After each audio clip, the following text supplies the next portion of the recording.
Well, a lot to take in there, so for more perspective, let's bring in William Lee, Chief Economist at the Milken Institute. Always good to have you on.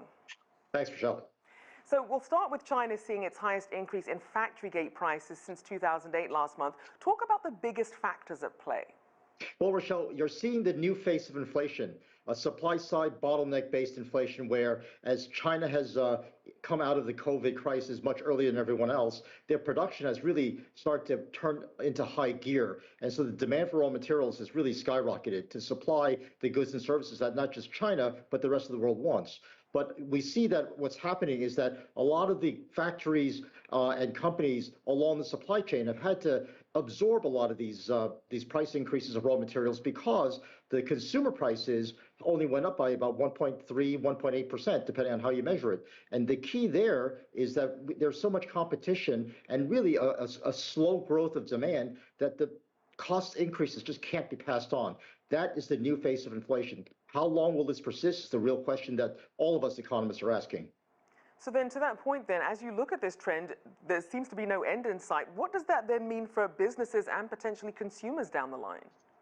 Yeah, the businesses that are early in the supply chain, the miners, the people who control the raw materials, the people who are near the beginning of the stages of production, like steel manufacturers, they're making money hand over fist because they are able to pass on these price increases. But as you get further down the supply chain, as you get to retail consumption goods that are ready to be sold to the consumers, those producers are facing tremendous amount of profit squeeze. So far, the companies in China and in the rest of the world have been able to contain these price increases.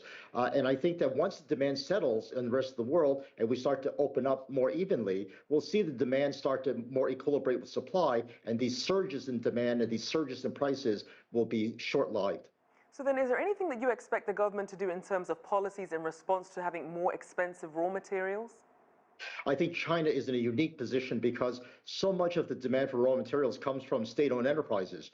And what China has really cleverly done is to administer some of these prices so that the speculators can't get in there to bid up these raw material prices way beyond what's called for given the demand conditions that exist. So I think China has put in some administrative measures that I think will start to tame down some of these factory costs, and the profit squeeze will not be so concerning further down the supply chain. And this will help China develop the market economy that it really needs. So then how does this compare to what we're seeing in other parts of the world and how they're managing this commodity crunch?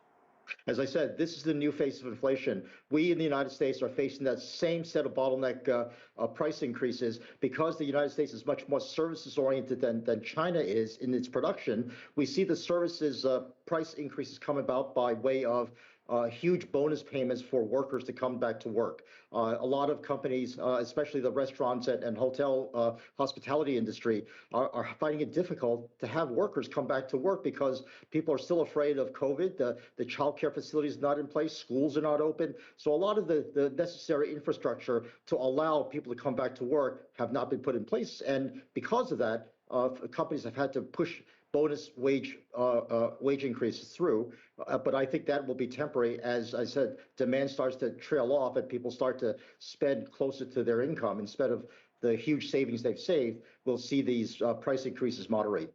So then what could that mean then in terms of the economic recovery in the short term versus longer term in China? I think for China, the story is fantastic in the sense that the demand for its exports is still very strong. People around the world still need medical supplies and protective equipment that China has exported all throughout the COVID pandemic. Everyone still wants China's electronics. But what's key for China is to move up the value-added chain. A lot of the lower value-added production has been shifted to Vietnam and other places in Asia. There you will see growth start to be squeezed because their ability to absorb these price increases into their profit margins is much less than those in the Chinese manufacturers. And just quickly, we know that a lot of people are looking to China's economy to really be that engine that helps lift the rest of the global economy. What are your expectations going forward? I'm less optimistic about that because China really has not imported as much as it should. the huge surplus that China has in its trade balance shows that it can do much more as a locomotive. If the Chinese consumer were to kick into gear and start to import more in the way of materials and services from the rest of the world, even if it were to fulfill its obligations under the trade treaties with the Trump administration, just more agricultural imports would also help alleviate some of the imbalances in growth around the world. All right, well, thank you so much. Always great to have you. William Lee there, Chief Economist at the Milken Institute.